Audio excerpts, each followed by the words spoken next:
Grand Rising people, welcome to Phantom Vitality, where we discuss news, tips, and takes on health, wealth, and the world at large. Here's your crypto news update. So, starting off today, we have very interesting news. We have a South Korean hopeful for the presidential campaign who is planning to finance his election with NFTs.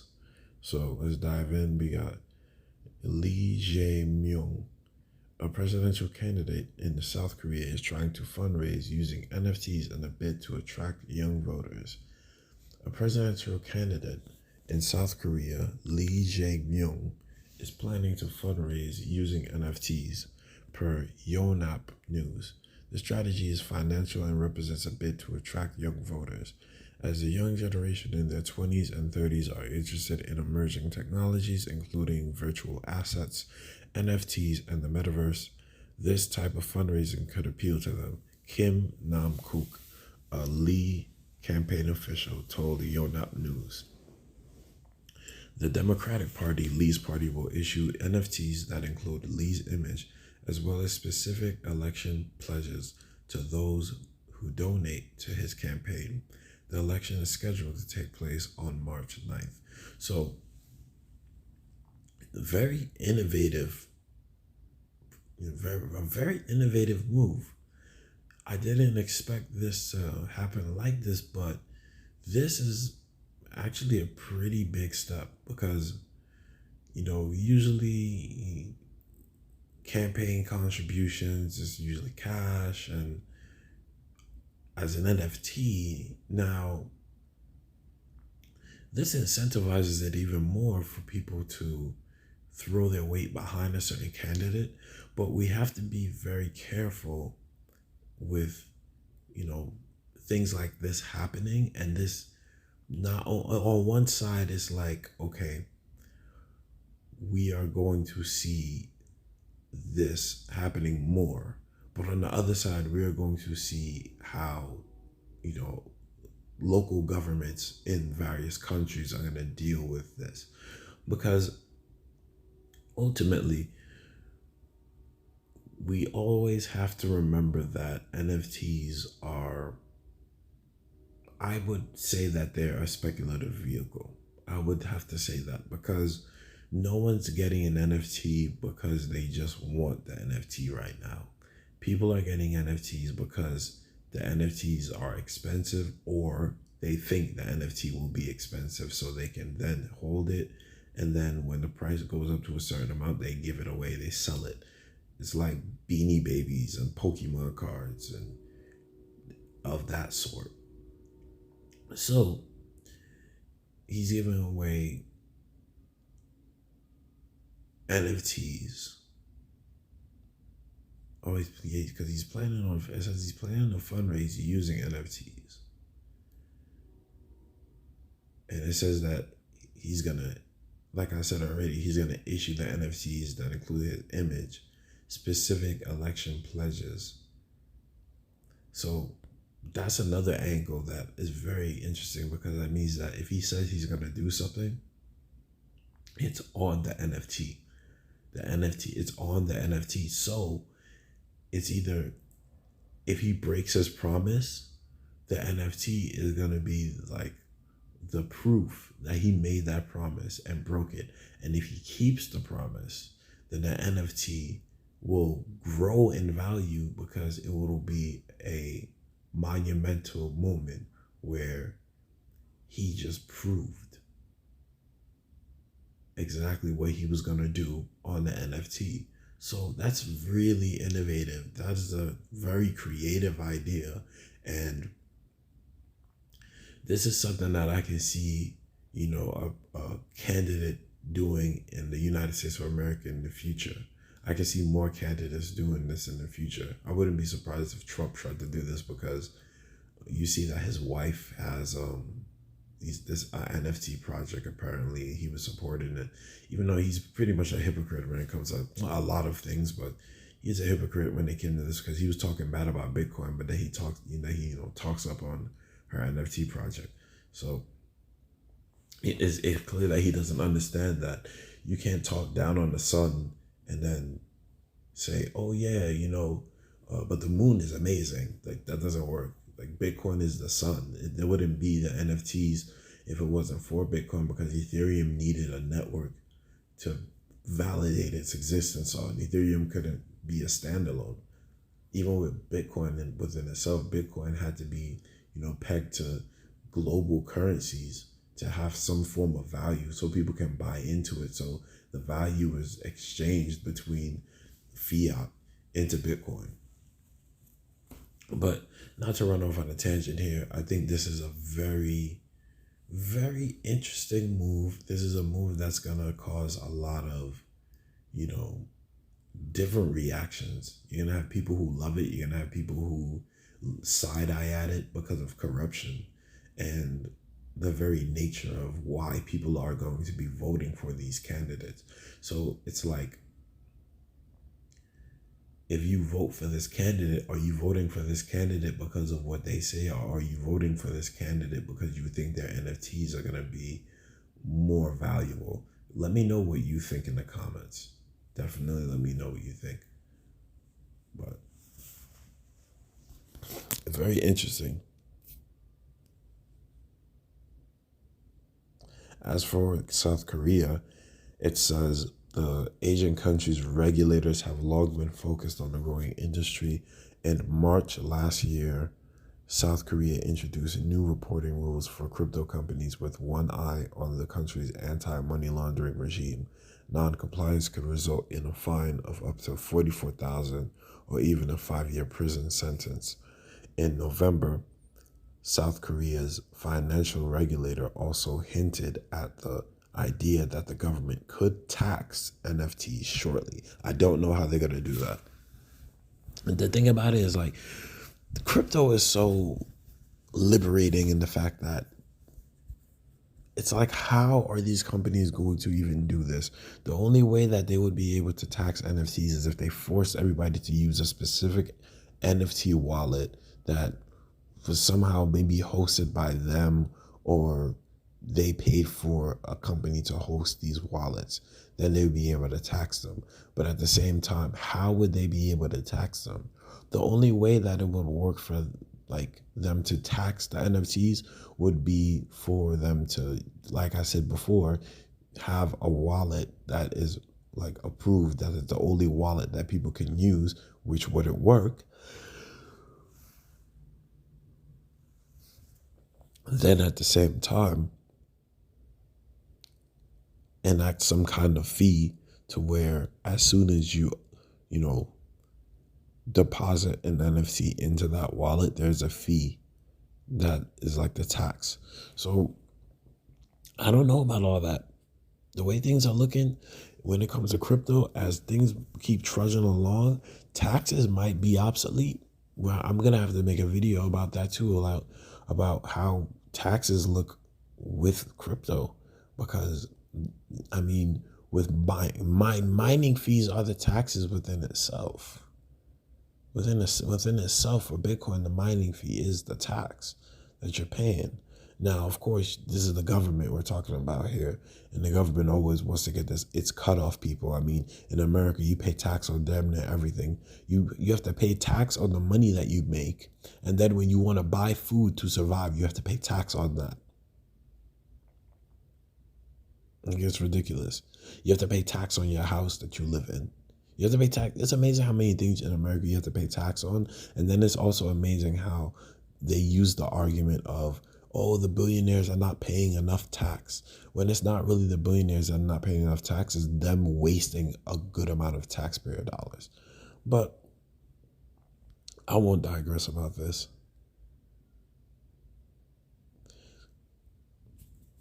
So anyway, back to the politician using the NFTs. It's looking like Andrew Yang actually did drop an NFT when he ran for president. It was just that Andrew Yang just wasn't a strong enough candidate for me to or anybody to really notice. So it says, In October last year, former United States presidential candidate Andrew Yang co-released an NFT collaboration with Bankless. After appearing on the Bankless podcast, Yang said proceeds from the NFT sale will go to his new Forward Party, which he believes will fix political deadlock in the country. In Arizona, Senate hopeful Blake Masters is offering donors 0 to 1 NFTs based on the early cover art for his book 0 to 1. This is the first NFT we're issuing to help share the book's cool history and to help raise money for my U.S. Senate campaign so we can help use 0 to 1 thinking to save America from the brink of destruction. Now, this is something I already mentioned again. Are you supporting these candidates because of their message, or are you supporting them because they're dropping NFTs and you think the price of the NFT will go up with their popularity? It's a big moral position that people are going to have to take. They're going to have to take this position. They're going to have to and politics is already bad as is, as people do not vote for people based on their track record or based on who is sponsoring them. They vote for these people because CNN tells them and this commercial tells them, and their friends all talk about them and say, oh, we're going to vote for this person.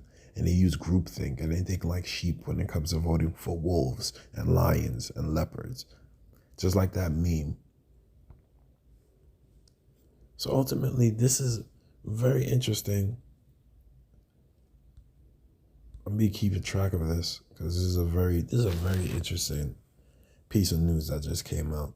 All right, so let's move on. Next, we have Netgear, and this is kind of similar to the story that I mentioned yesterday about Samsung creating more NFT capabilities within their TVs. So they have Netgear. Mural smart picture frame, and they're integrating MetaMask into it for NFT display. So it says consumer electronics manufacturer Netgear is adding NFT support to its Mural smart frame through an integration with crypto wallet MetaMask. And it says consumer electronics manufacturer Netgear is integrating crypto wallet MetaMask into its Mural smart picture frame, enabling the device to display NFT artworks.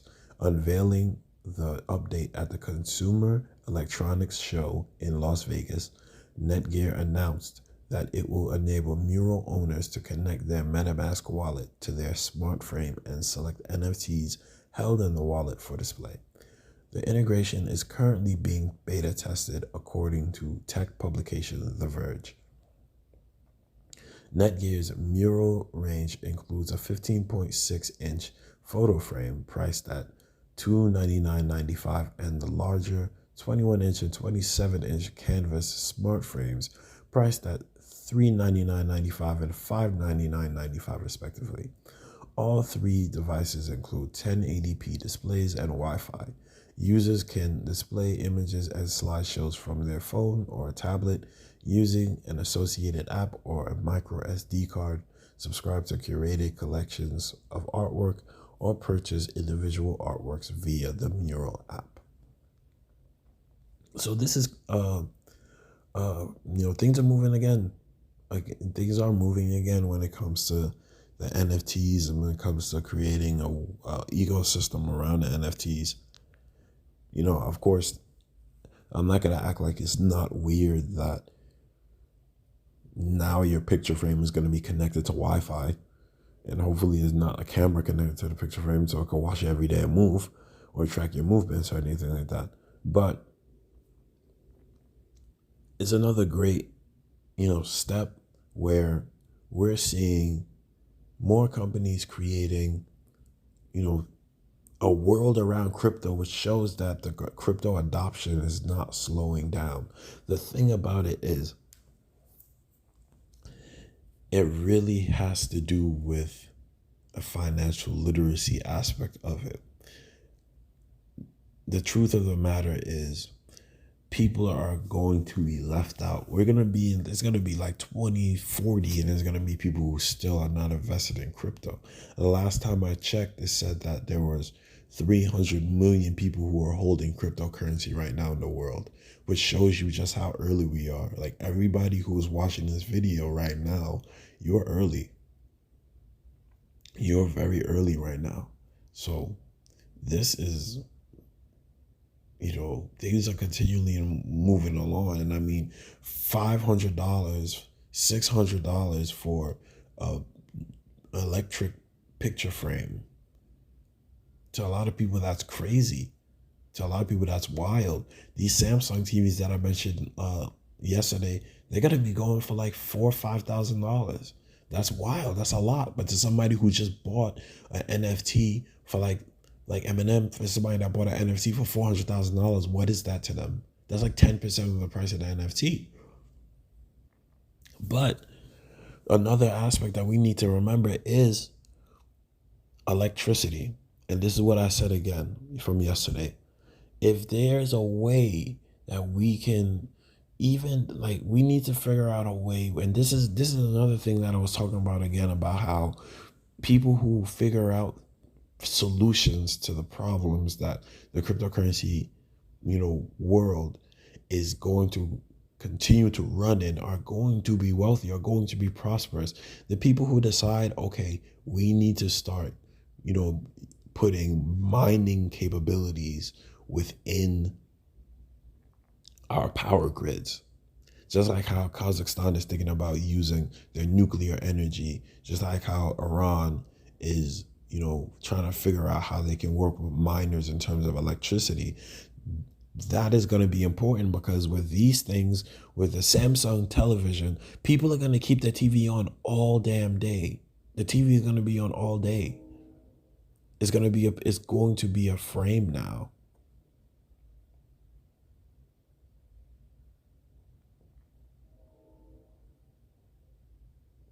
Now that it's going to be a frame,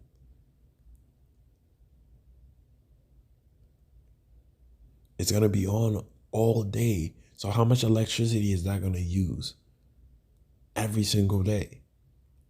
Maybe not a lot, but it's still going to be on. And we are trying to waste less electricity. And if we are going to see more and more people doing this, we need to figure out a way where that electricity gets put to use in some way, and it goes back in its mind, or, at least it's being mined to create a cryptocurrency. Like, even the people who have them can mine a cryptocurrency, like cloud mining, or just straight mining from that TV, with it just being on all day. That way, it's at least creating more of the cryptocurrency that people are going to be using in their everyday lives. So we see it again, NFTs continuing to expand. And I know it's weird, because it's like, why couldn't they make these before, when NFTs weren't a thing? They could have made all of this before. They could have had it so that digital artists could, create their own different galleries within like a Samsung television, and you can go and you can pick and choose and buy it, because they had internet capabilities already. But it's like I said again yesterday, money talks and BS walks. So while artists would be able to sell their artwork for, 1,000, 10,000, 1,000,000, like physical artwork, before, people were not really that much into digital art and spending a ton of money on digital art.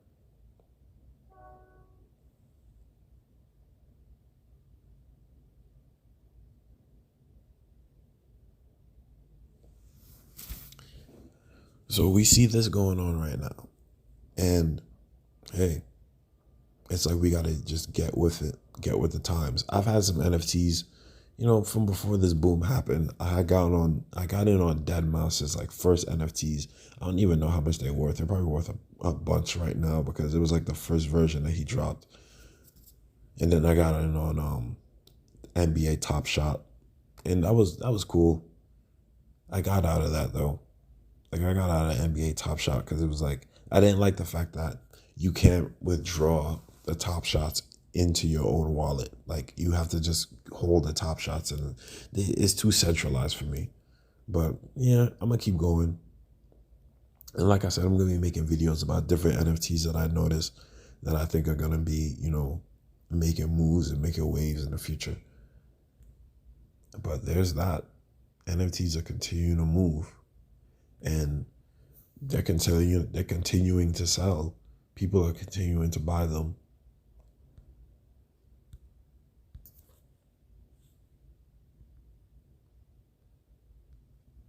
So in other news, interestingly enough,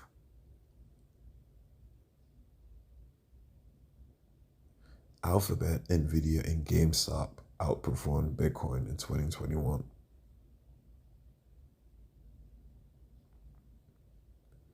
And apparently Microsoft, Apple, and Tesla are also outperforming Bitcoin.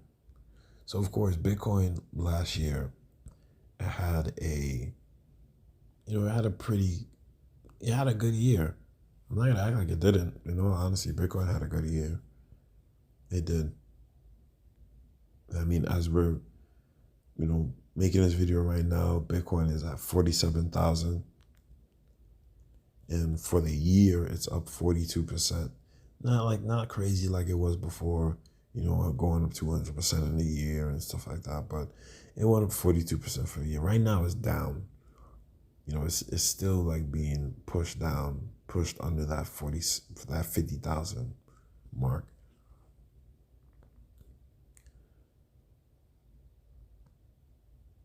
But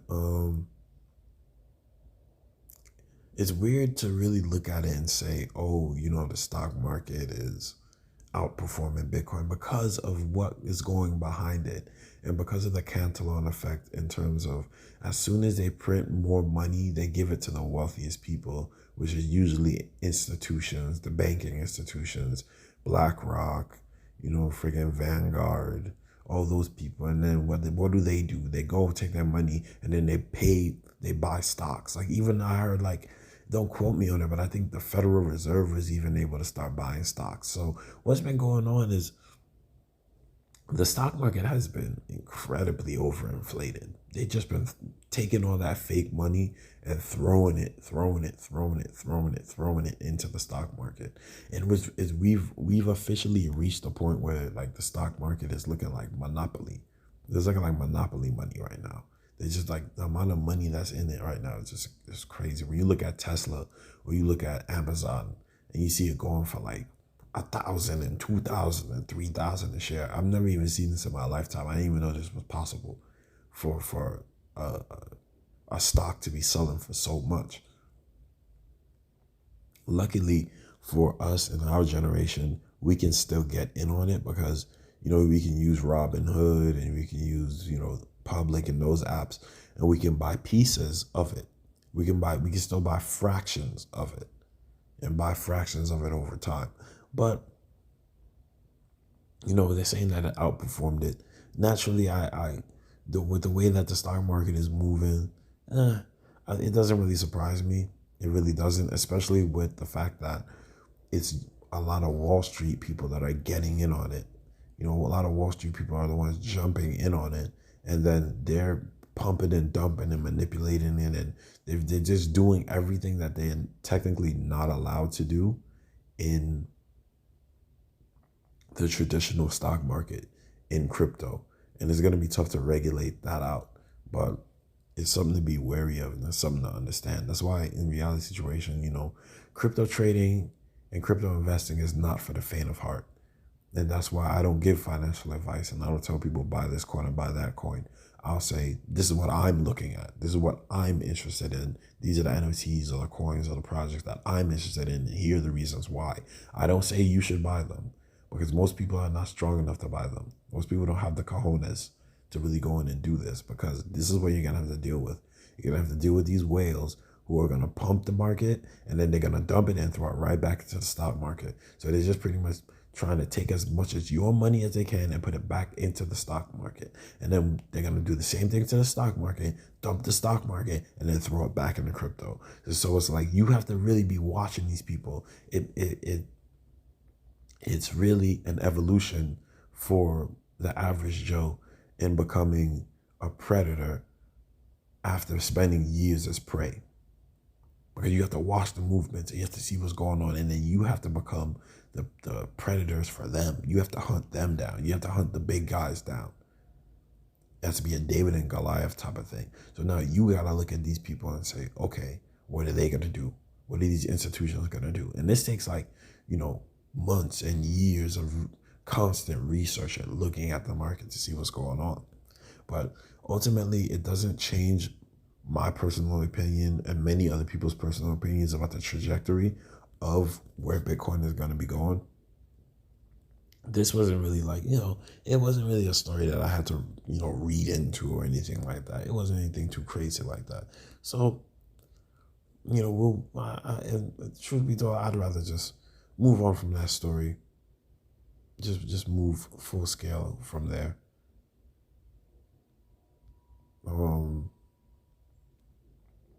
Then we got some drama. We got Vitalik Buterin, who's a founder of Ethereum, calling Bitcoin Cash mostly a failure.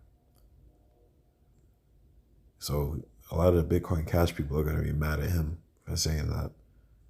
So let's read into it. It says, Ethereum co-founder Vitalik Buterin took to Twitter on New Year's Day to highlight some of what he's written and said about the blockchain space over the last 10 years and how those views have evolved. During the tweet storm, Buterin also shared his current thoughts on Bitcoin Cash, an altcoin that was created in 2017 by forking the original Bitcoin blockchain.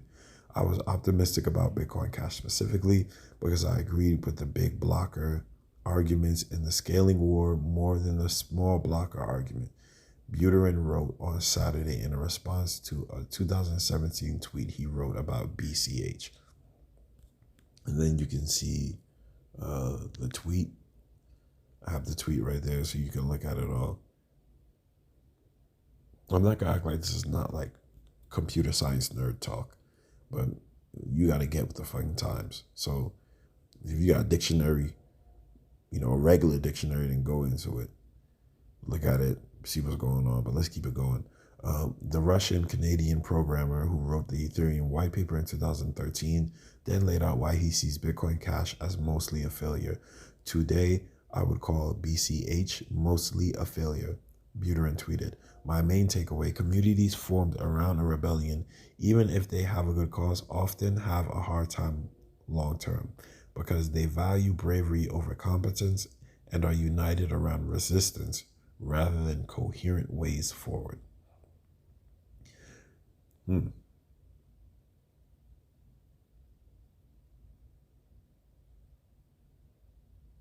then you got some people like Adam Back, who is a very prominent influencer in the crypto space.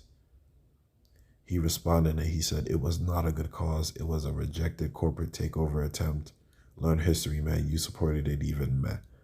So, I mean, that's true in a sense. In a sense, it is true because that's what Bitcoin Cash was trying to do. Bitcoin Cash was trying to say, it was trying to pigeonhole Bitcoin, and they were trying to create a whole movement, against Bitcoin and saying Bitcoin Cash was better than Bitcoin. And I think it was created by Roger Ver. And a lot of people, bought into it, but even more people didn't buy into it. And it hasn't really moved anywhere from there. Let's check it out. Let's just check out where it is right now in terms of the rankings. Right now, Bitcoin Cash is 26th. So it's under Uniswap. It's under Near Protocol, Litecoin, Chainlink, Algorand. Under Crypto.com, Polygon, Shiba Inu, Dogecoin, Avalanche, Terra Luna, Polkadot. So, yeah, it used to be much higher than that. Bitcoin, there was a time when Bitcoin Cash was like top 10. So to see it fall all the way down there, it has a 8 billion market cap, but Bitcoin has a 890 billion market cap. So it doesn't even have, it has like less than 1% of Bitcoin's market cap. So yeah, I guess we can agree with Vitalik on this, that it was mostly a failure, and it was never going to be doing the things that, you know, Bitcoin does, because Bitcoin is different. Like, they call it digital gold for a reason. It's called digital gold. It's not called digital dollars. It's digital gold. So certain things are not going to be the easiest things to do, like transactions or, you know, using it for money to buy certain things. You can still do that. You definitely can still do that. Like, you can use a lot of different platforms like Coinbase Commerce. You can use that, and you can, you know, buy things off Shopify with that, for instance. And ultimately, it's like, it's just what people want to use. But a lot of people are not using Bitcoin Cash, nor do they have any interest in using it.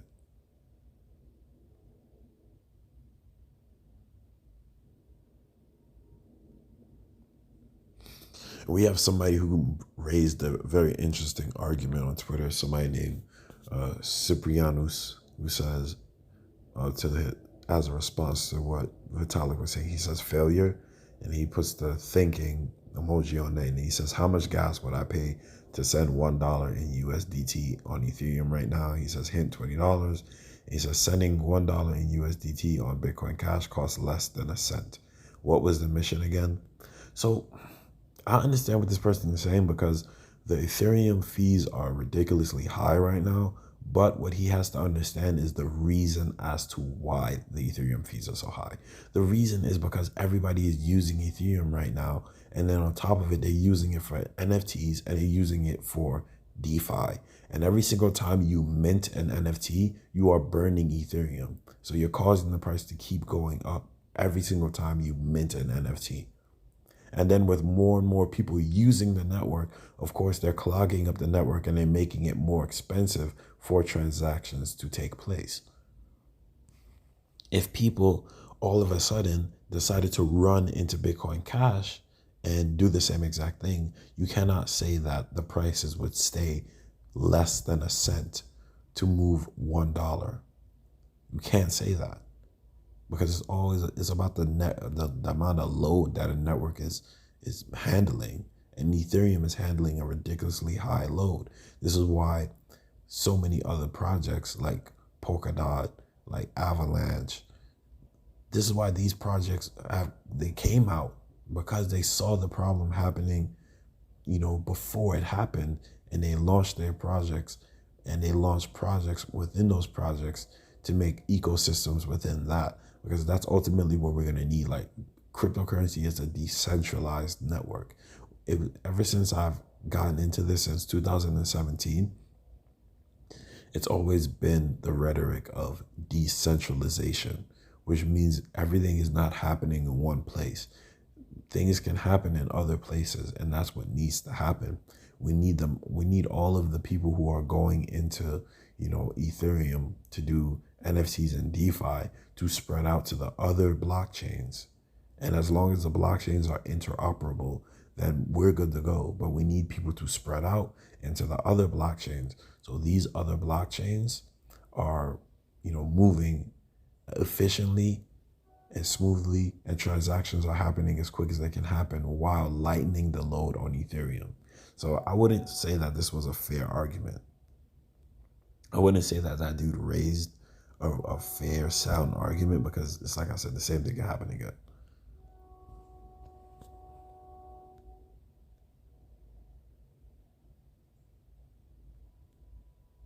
And it's looking like that's the news. That's the wrap up. So I hope that you have learned even more. I hope that you're now even more informed of what's happening in the crypto world at large. And, you know, have a great day. Peace.